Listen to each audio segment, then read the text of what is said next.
bienvenue pardon sur Culture Athlétique, là où on parle de corps et d'esprit, de domaine artistique, culturel, etc. Et puis écoute, je vais te laisser te présenter parce que tu as plein de choses à nous raconter, je crois. Mais merci à toi de m'accueillir sur ce podcast. Je suis très content d'intervenir ici et comme je te disais en off, de pouvoir découvrir aussi un podcast qui mêle le monde du sport et le monde de la culture. Ben ça me plaît et ça me touche aussi parce que c'est deux domaines que j'affectionne particulièrement et pour en reparler aujourd'hui, ce fut deux domaines dans lesquels j'ai travaillé. Et pour la petite Ah, ok. présentation, ouais. Pour la petite présentation, je m'appelle Anthony Lespade. J'ai 29 ans, comme on disait aujourd'hui, j'ai 29 ans aujourd'hui. Euh, Anniversaire. je, merci. J'habite à Bordeaux. Je suis préparateur mental du sportif. Donc je fais cette activité à temps plein, plutôt spécialisé dans l'accompagnement d'athlètes professionnels, multisports. Au quotidien, je travaille sur Bordeaux dans un centre de performance qui s'appelle Ground Bordeaux, mais aussi un petit peu partout en Europe. Lorsque j'ai des déplacements avec des athlètes sur des compétitions, je dirais que bon, aujourd'hui 80% de mon temps, je suis en déplacement. J'ai beaucoup de suivis aussi qui sont en distanciel. Et ouais, le reste du temps, je suis sur Bordeaux. Ok, très bien. Donc beaucoup de voyages, beaucoup de découvertes de cultures différentes justement et tout ça quoi. Exactement. Je je viens de cet univers-là du voyage. C'était mon métier avant, et donc dès que j'ai pu allier les deux et pouvoir, il faut se le permettre aussi de pouvoir partir et se permettre de faire des déplacements. Moi, c'était pas une obligation dans ma vie, mais je savais que je voulais réavoir ce lifestyle, je dirais. Et donc là, ça fait quand même 2 bonnes années que je peux mêler les deux, déplacements professionnels qui m'amènent aussi à être à l'étranger, ce qui me plaît. Donc je suis assez satisfait. Ça demande une bonne organisation, mais j'ai connu aussi le côté d'être très implanté dans un secteur et de faire de la consultation à un seul endroit et d'aller au même endroit tous les jours. Mais c'est pas ça qui m'a rendu heureux. J'avais besoin de bouger. Ok, donc t'es un aventurier explorateur dans l'âme quoi. Exactement, c'est ça. Ok, ok. Et justement donc l'âge avançant, hein, comme on disait tout à l'heure, est-ce que Et ouais. il y a des moments où tu envisagerais de te poser ou pas du tout? Enfin, ça fait pas partie des envies du moment. Non, franchement, honnêtement, pas du tout. Au contraire, j'ai l'impression que plus l'âge avance, plus j'ai envie d'aller explorer. Euh, en fait, je me rends compte que j'ai eu un peu un parcours inversé. Certaines personnes ont un parcours académique qui va durer assez longtemps et donc arriver à nos âges, puisqu'on est de 95, vers 29-30, c'est déjà l'âge du ras-le-bol et se disent purée, mais j'ai connu qu'un travail et j'ai l'impression que j'ai été que dans des études puis dans un travail, de n'avoir eu le temps de rien découvrir. Mhm. Et donc ils ont cette envie-là de tout plaquer, de grands changements, d'aller vivre à l'étranger, de s'expatrier. Et moi, lorsque je travaillais dans le monde du voyage, je l'ai rencontré, ces personnes-là qui, à 30 ans, plaquaient un petit peu tout. Moi, c'est l'inverse. À 18 ans, j'ai tout plaqué et je suis parti voyager, découvrir le monde pendant plusieurs années. J'en ai même fait mon métier. Et puis, quand j'ai pu rentrer, c'est là où j'ai foncé sur ma carrière professionnelle. Et donc, ça m'a demandé de poser un petit peu mes valises pour me construire une carrière.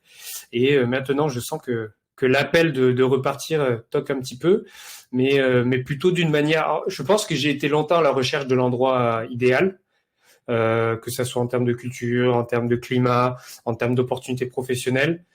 J'ai l'impression que cet endroit-là, il n'existe pas et que l'équilibre, il est dans pouvoir faire des pouvoir faire des allers-retours. Euh, donc d'avoir un peu un côté très hybride, d'avoir un peu un cocon, un pied à terre en France, et ça me tient vraiment à cœur de rester dans ce pays-là, mais de pouvoir se permettre de bouger un petit peu plutôt sur le mode des allers-retours, quoi. Ok, ok. Bah écoute, on se rejoint beaucoup là-dessus, surtout sur le fait de ne pas abandonner son pays quand même, parce qu'on Hmm. est, enfin voilà, je sais pas pour toi, mais je sais que c'est très mal vu d'être patriote, machin, etc. C'est ce Hmm. que je suis moi, tu vois. Donc j'adore nos traditions, nos coutumes, enfin ce qui fait, ce qui a fait de nous ce qu'on est aujourd'hui, et j'en suis très fier à chaque fois quand je pars à l'étranger et que j'en parle. Néanmoins, c'est vrai que voir autre chose, Hmm. découvrir d'autres cultures, d'autres simplement d'autres gens et parler avec des personnes qui sont euh, comment dire issues de d'autres milieux, enfin voilà, avec comme je te disais une langue différente, etc. C'est forcément enrichissant quelque part. Et effectivement, même si on a beaucoup de choses en France, le fait de partir un petit peu découvrir autre chose euh, fait que ça t'ouvre l'esprit et ça ouvre les champs des possibles quoi complètement. Donc je te rejoins là-dessus. Et donc dans le voyage, qu'est-ce que tu faisais exactement? Donc tu étais guide, est-ce que tu étais en Exactement. voyage? Ok. J'étais guide. À 18 ans, lorsque j'ai fini mes études, j'étais un peu en échec scolaire. J'étais pas fait pour ce milieu-là académique et donc je cherchais une voie et c'était le début de pouvoir s'expatrier en tant qu'étudiant sous forme de PVT. Mhm. Bon, maintenant c'est très fréquent hein, des jeunes qui s'expatrient, qui vont en Nouvelle-Zélande, au Canada, en Australie. Moi, c'était en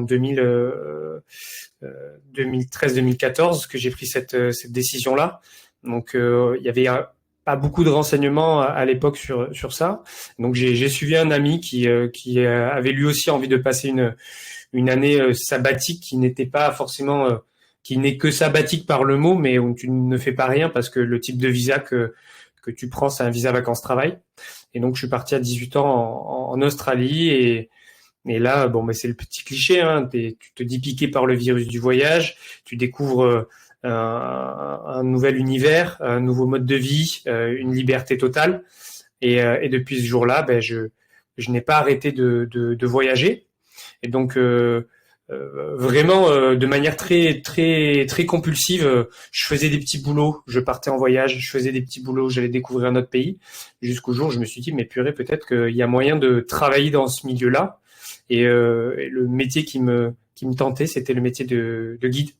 Donc, je suis reparti dans des petites études dans le milieu du tourisme, des études très professionnalisantes pour Mhm. passer mes diplômes de guide accompagnateur touristique. Et ensuite, j'ai pu faire ce métier-là et à la fin pouvoir me spécialiser dans le tourisme d'aventure et notamment le tourisme polaire. Et ça jusqu'au Covid. D'accord. La transition, c'était Covid, effondrement du tourisme mondial, donc il a fallu se recycler. Ok, ok, d'accord. Et putain, super intéressant.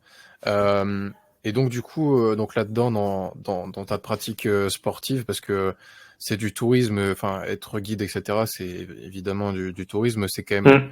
mais en milieu assez hostile, quoi. Milieu polaire, c'est. De base, moi, je suis très sportif. Je viens du foot. J'ai fait une petite carrière entre guillemets dans le foot, mais le sport a été déjà très présent, même notamment le monde du fitness que j'ai découvert très tôt, au fin du collège, début lycée. Donc, ça fait pas mal de temps que je baigne dans cet univers-là. Mais quand tu passes d'abord tes diplômes de guide, il faut que tu commences ta carrière dans un tourisme plus classique, plus conventionnel, Mhm. euh, aux abords même du tourisme de masse. Donc ça va être des destinations très culturelles. Donc j'ai fait mes premières armes pardon, dans des destinations très culturelles, comme l'Espagne. J'étais spécialisé aussi sur un tour en Italie. J'allais un peu aussi en Scandinavie, mais ça s'apparentait à prendre un groupe de France, monter dans un bus, dans un moyen de transport, de ce point A aller au point B qui est la destination finale, et puis faire tout un itinéraire et d'aller de monument en monument, de ville en ville. Et moi, mon métier en tant que guide accompagnateur, c'était de devoir prendre soin de ce groupe, de devoir l'amener du point A au point B, de faire toutes les explications historiques, culturelles, etc. Mhm. Euh, dans toutes les villes et durant le trajet. Par contre, mon métier s'arrêtait au pied des monuments. Quand j'arrivais au pied des monuments, je transmettais le témoin au guide conférencier qui lui, son métier, c'est d'être guide, mais que d'un seul monument. Moi, c'était du guidage d'itinérance. Et puis, ce tourisme de masse, c'était pas en adéquation. Bon, j'aime pas dire ça parce que forcément personne va dire oui. Moi, j'adore le tourisme de masse, mais ouais, je me sentais pas aligné avec ça et j'avais besoin de ramener un peu plus de sens dans les voyages que j'accompagnais. Donc, je me suis intéressé sur le fait est-ce que c'était possible de pouvoir mêler sport et tourisme, sport et voyage. Et je me suis rendu compte qu'il existait une catégorie de voyages qu'on appelle les voyages d'aventure dans du tourisme sportif. Et là, il y avait une école qui permettait de se former dans ce type de voyage qui était à Montréal, au Canada. Donc, un vrai Poudlard. Franchement, tu t'arrives là-bas, c'est un château en pleine neige où tu vas te former pendant 1 an à être capable de guider diverses activités de tourisme d'aventure.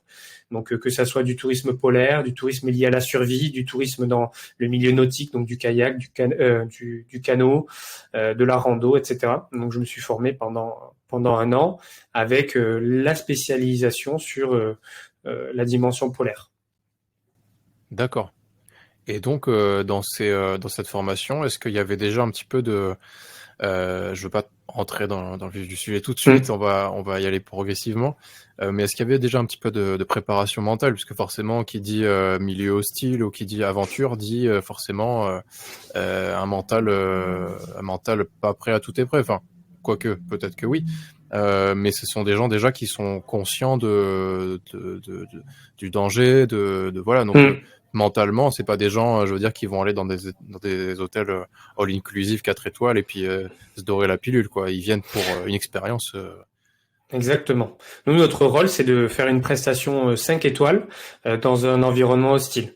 Donc, de prendre tout en charge, que ça soit de la cuisine en plein air à l'installation du camp, limite à aller border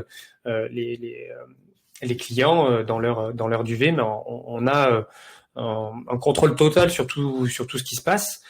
C'était une formation qui était extrêmement intense, à la limite des formations un peu militaires, parce que les responsabilités elles sont énormes et tout doit être millimétré. La moindre erreur peut être fatale quant au bon déroulement du voyage.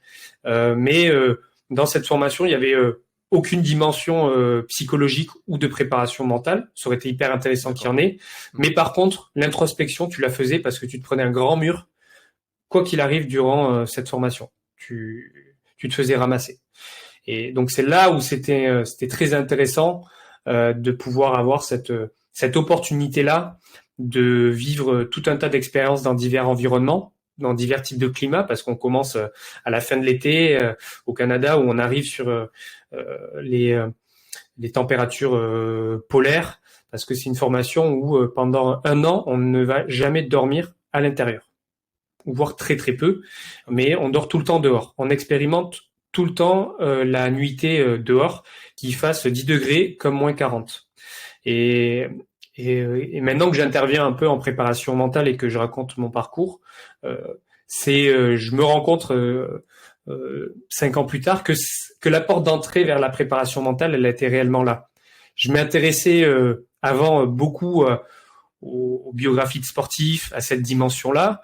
En arrivant en Amérique du Nord aussi, j'ai pu appréhender un mindset différent. Je m'intéressais déjà un peu au développement personnel, mais de manière basique.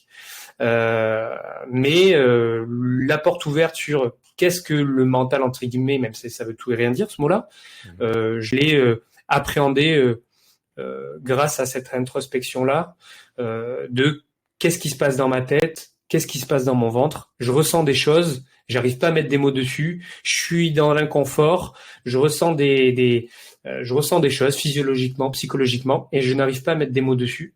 Et donc, je suis allé chercher des réponses de manière très autodidacte dans des livres et sur Internet. Mais ça a été une chance énorme parce que c'est un immense laboratoire, quoi. Tu as cette opportunité pendant 1 an de t'envoyer à la casse, que ça soit sur des cours comme la survie où tu commences une rando avec un sac où tu penses que tu vas partir à la journée. On te dit, toi tu pars là, toi tu pars là, toi tu pars là, on se revoit dans 48 heures. Il fait -10, tu as juste une boîte d'allumettes, t'as pas mangé. Et c'était et c'est là où c'est hyper intéressant parce que tu sais que il t'arrivera rien parce que c'est quand même une école, donc c'est sécure. Mais tu peux aller expérimenter plein de choses, dont notamment prendre un mur en pleine face, exploser en plein vol. Et je pense que c'est important aussi pour se découvrir. Donc voilà.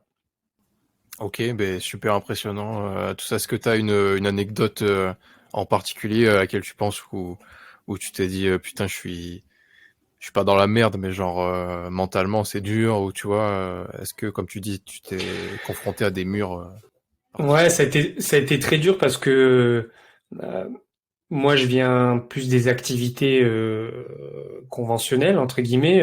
Ça aurait été un an où on aurait pratiqué, je sais pas, des sports de raquettes, des sports collectifs, des sports indis. Bon, ben là, j'aurais été le roi. Mais là, c'est ce qu'on appelle les sports de plein air. Et nous, Français, on est plus habitués à ces sports conventionnels que ces sports de plein air, où les Canadiens, donc les Montréalais, excellent. Et donc, ben, tu arrives avec la vingtaine, dans la fleur de l'âge, avec tout ton ego, et donc tu vas pouvoir te confronter à toutes ces disciplines-là qui sont le kayak de mer, le canoë en rivière, en rapide, la survie, tout ce qui va être aussi les longues randonnées, mais toutes les activités aussi polaires, donc le ski de fond, le ski de rando, et donc moi j'avais touché un petit peu, mais de manière récréative. Là, il fallait accompagner, donc déjà exceller. Et c'est là où chaque sortie a été très difficile parce que, ben, ouais, je pense que j'étais déjà bien préparé physiquement. J'étais celui qui allait le plus à la salle. Donc, j'étais entre guillemets celui qui était le plus prêt physiquement. Mais techniquement, c'était zéro. Et donc, j'étais tout le temps dernier. Et donc, être dernier dans l'inconfort, dans des environnements où il fait -10, -30, -40, c'est extrêmement compliqué. Donc, tu es en survie constante. Et donc, quand il arrive la fin de la journée et tu es dans le froid et tu dois aller te coucher dans ta tente où il fait aussi -30, et que le lendemain, ça réveille aussi très tôt, c'est c'est c'est euh, c'est tout le temps ben, la galère. Après, je pense que comparé à des personnes qui expérimentent des formations dans les forces spéciales, etc., on leur arrive pas à la cheville. Mais ouais, c'est plutôt se retrouver très mauvais dans des environnements très inconfortables et de ne jamais se sentir à l'aise. Et donc ne jamais se sentir à l'aise quand tu es en phase d'apprentissage total. Ouais, tu tombes de haut, quoi. Donc mais de toute façon l'important c'est de se relever, donc c'est ça ce qui était intéressant. Bien sûr. Et même quand, enfin, tu l'as dit toi-même, même étant bon physiquement, etc., en fait, ça te prépare pas Ah ouais. forcément à ce qu'il y a dehors, quoi. Non. Tu prends une claque terrible, quoi. Ouais. Hmm. Et donc, vient ensuite le Covid. Donc, je sais pas si t'étais affilié avec une boîte ou quoi que ce soit sur les voyages. C'était.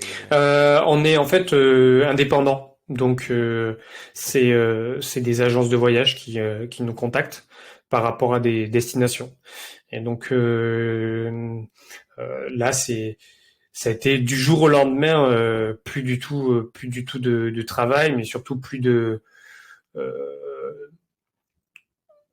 plus d'avenir. En fait, c'était se projeter, c'était assez compliqué. Hmm. Bon, moi déjà à l'époque, je voyais aussi le tourisme d'un autre œil parce que j'avais aussi cette envie-là que ça ne soit pas uniquement ma seule activité, parce que c'est un travail très demandant. On a beaucoup de responsabilités, même des fois par rapport à ce qu'on est rémunéré. Et il n'y a pas de vie privée, c'est-à-dire qu'on est tout le temps sur la route, on en vient, on dépose ses affaires, etc. Donc je savais déjà que ça allait pas être toute ma vie comme ça. Donc j'avais déjà entamé une première transition, mais qui était une transition où bon, je fais 80% de voyage et 20% d'une activité dont là, ça allait être dans le coaching pour euh, pour avoir un petit à côté, et puis peut-être qu'un jour ça sera 50-50, et la balance allait bouger comme ça. Mais le Covid a rebattu les cartes, et donc j'ai dû mettre beaucoup plus d'énergie reconstruction dans un autre champ d'activité qui était celui de la préparation mentale. Je ne le préparais pas quand j'étais au Canada, je m'y intéressais beaucoup parce que je me formais énormément, mais de manière autodidacte, parce que au début, je voulais juste apporter une dimension un peu plus psychologique, une dimension un peu plus développement personnel au voyage que j'accompagnais, donc de donner des clés, des outils à mes clients. Et puis ça s'est transformé en je n'accompagne plus des personnes qui sont là pour un voyage, mais j'accompagne des sportifs. C'est toujours le lien de l'accompagnement, mais l'individu a été différent. D'accord. Et c'est hyper intéressant vraiment ce pont entre le voyage et le sport et entremêler dedans cette préparation mentale, etc. C'est super intéressant. Est-ce que tu as eu des profils, est-ce que tu as rencontré des profils totalement différents selon les voyages que tu faisais, que tu organisais, etc. Ou alors c'était plutôt toujours un peu les mêmes profils assez sportifs qui veulent se tester, qui veulent tester leurs limites, etc. Là, c'était très différent en fonction de la thématique du voyage. Moi, j'ai commencé ma formation à l'époque et mon premier niveau de certification dans l'accompagnement avec des ados. Et petit à petit, je suis allé vers l'adulte. Déjà en fonction des ados et des adultes, c'est totalement différent. Mais honnêtement, accompagner des ados, et même du scolaire, c'est top. Tu t'éclates. Après, faut savoir que dans un bus, quand tu accompagnes des adultes, c'est vraiment un microcosme de la société, quoi.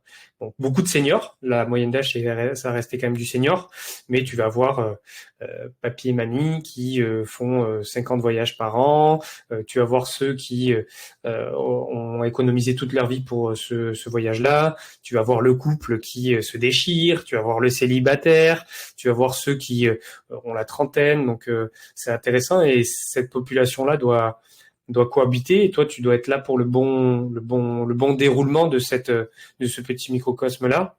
Donc c'est assez intéressant. Et puis après, plus le voyage est engagé, les profils changent aussi, et les groupes se réduisent.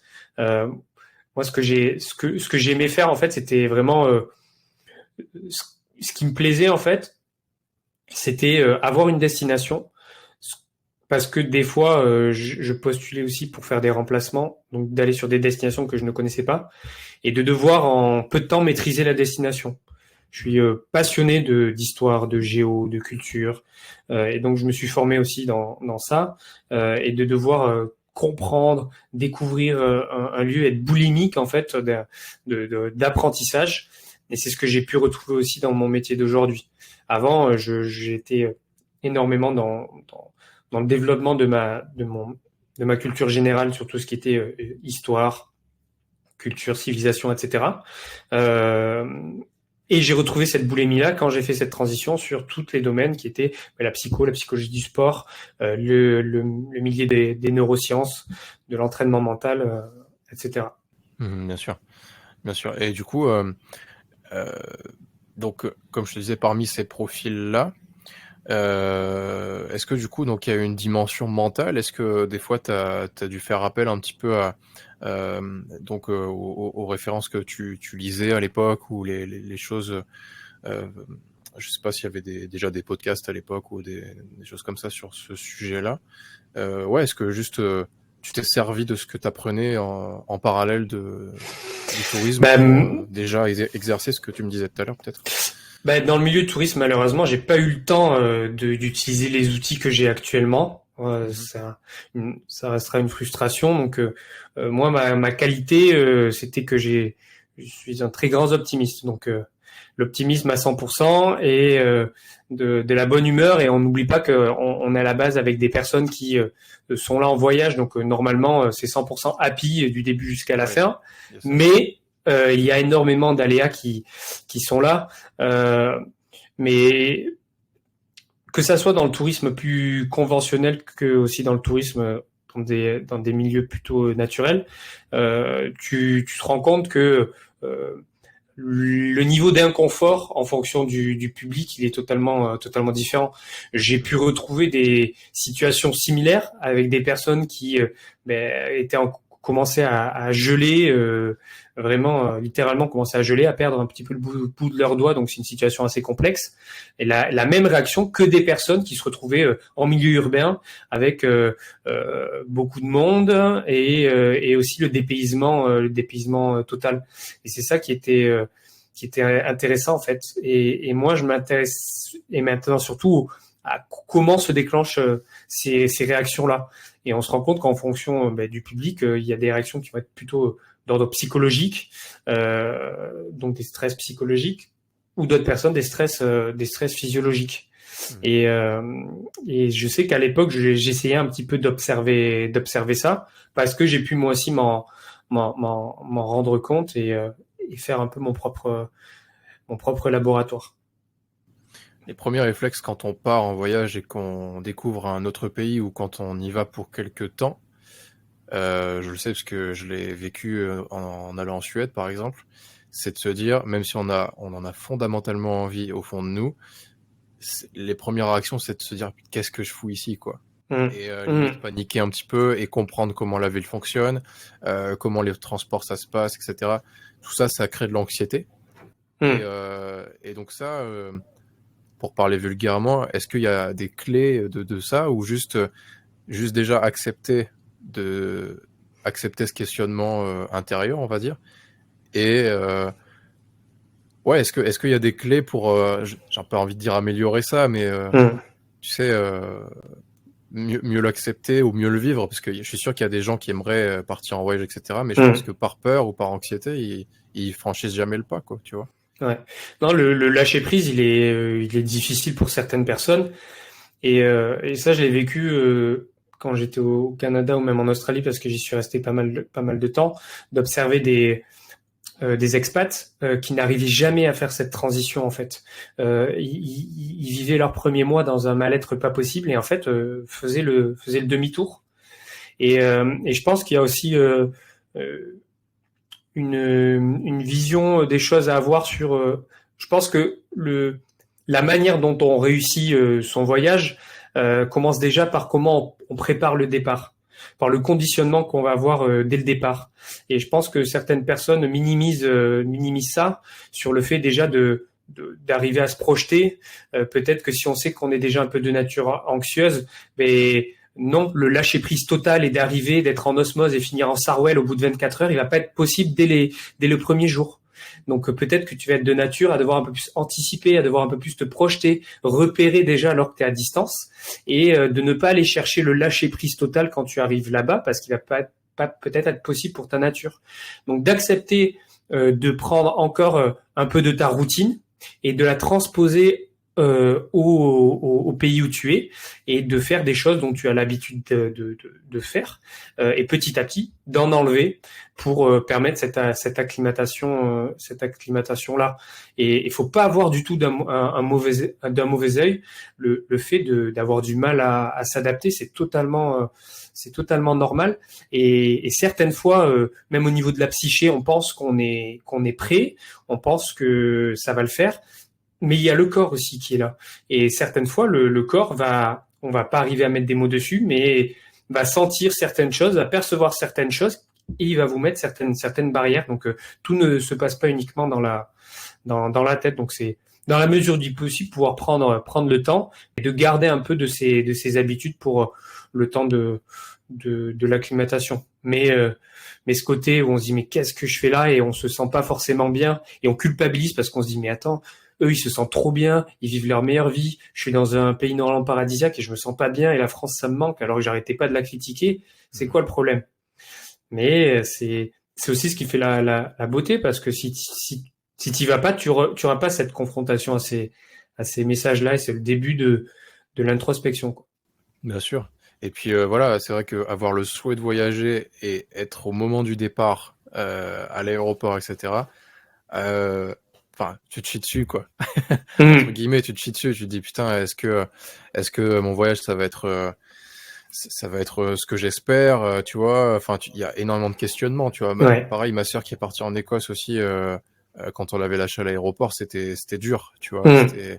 Elle savait pas trop dans quoi elle partait, et puis maintenant, bah, elle est totalement libre, tu vois, quand elle part quelque part, elle se pose plus de Ouais. questions, tu vois. Alors Mm. peut-être il y a encore ce petit stress, mais ça lui a permis d'avancer, et puis justement d'avoir ce recul nécessaire pour pouvoir non pas affronter, mais plutôt vivre avec ce sentiment-là, Bien et le sûr. percevoir d'une meilleure manière, quoi. Et c'est pas grave aussi de ne pas avoir envie de voyager. Il faut pas se forcer, clairement. Et pas même, c'est pas parce que c'est devenu une mode et que maintenant tu fais partie des seules personnes de tes amis qui ne se sont pas expatriés ou qui n'est pas là encore à l'étranger. C'est pas grave, quoi. Franchement, on est dans un pays qui t'apporte une richesse, une diversité de choses et de situations qui te permet de passer une vie sans forcément besoin d'aller à l'étranger aussi. Et je pense qu'il y a beaucoup de personnes aussi qui se plantent parce qu'ils veulent suivre aussi un mouvement, une mode, un lifestyle, d'aller partir dans tel ou tel endroit alors qu'ils en ont pas forcément envie. Ah oui, c'est vrai, il y a ce phénomène de mode, où tu disais tout à l'heure, c'est vrai qu'il y a 10 ans, les gens qui partent à l'étranger loin, finalement, ça se faisait pas trop. Aujourd'hui, Mmh. c'est tout Ah oui. l'inverse, quoi. Mm, mm. Et je suis dans le même phénomène. Enfin, j'ai vraiment le parcours inverse de toi pour le coup, parce que j'ai jamais franchi le pas de partir à l'étranger. J'ai aussi fait des études dans le tourisme, au départ. Trop bien. Voilà, avant de me rediriger vers la musique et justement le côté tournée, concert, etc. Top. J'associais les deux, donc voyage, tournée, Ouais. etc. pour Itinérance. voilà, itinérance, pour faire le pont avec tout ça, tu vois. Donc ce que tu me dis, bah, me parle beaucoup forcément. Je disais que oui, je pense partir donc là, vers novembre-décembre, en Nouvelle-Zélande pour le coup. Ah, trop bien. Ouais, j'ai une envie de partir, parce que aussi donc avec le diplôme, donc la formation que je passe en ce moment, et la carte pro, elle me permet encore, avec les accords d'Angleterre, d'aller coacher en Mmh. Nouvelle-Zélande si j'en ai envie. Donc ça, c'est Trop bien. chouette. Donc tu Mmh. vois, au départ j'avais pensé à la Suède parce que c'est le pays que je connais le mieux, Ouais. et je me suis dit mais non, en fait, tu vois, la Nouvelle-Zélande, ça fait partie Mmh. d'une envie très profonde, et puis je me suis dit ben let's go, en fait, c'est maintenant, tu vois. J'ai pas de copine, j'ai pas de alors j'ai ma Ouais. famille auquel je tiens très fort, bien sûr, mais j'ai pas d'attache particulière, donc il faut que je le fasse maintenant, faut que je le fasse maintenant, quoi, tu vois. Ah, et puis ça va être, c'est bien d'avoir vu aussi la mentalité nordique et scandinave. Et tu verras qu'il y a beaucoup de similarités avec cette mentalité aussi un peu plus anglo-saxonne. Mm. Et toi qui es dans l'univers de l'entraînement, tu vas aussi être servi, je pense, en Nouvelle-Zélande où ils savent ce que c'est le mot entraînement, ils le respectent et encore plus dans leur mode de vie. Et en plus là, dans la diversité aussi des paysages et tout que tu vas retrouver, ça va être incroyable. Tu vas t'éclater. Ah, c'est une dinguerie.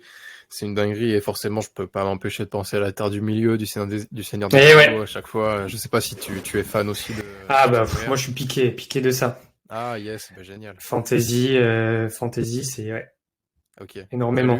T'as lu les Tolkien? Ouais. Ok. T'as tout lu?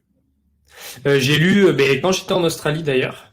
C'était mon premier livre en anglais, Le Hobbit. Ok. Ok. Cool.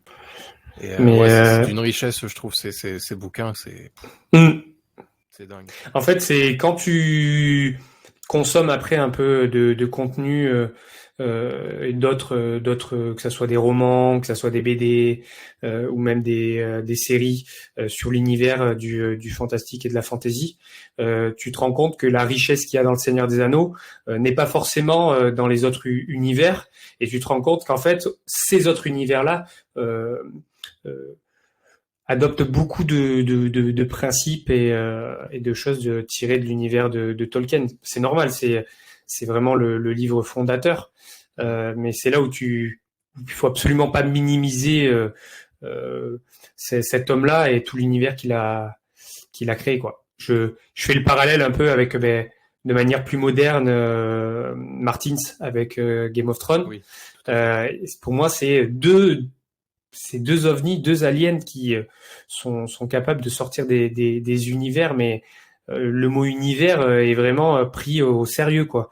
C'est des lieux, des religions, de la politique, un langage, des écritures. C'est incroyable, c'est incroyable. Et J'adore ces univers-là parce que ça me coupe aussi de mon quotidien, pas parce que j'ai besoin d'en couper, mais depuis petit, c'est des univers qui me fascinent parce que le monde médiéval, etc.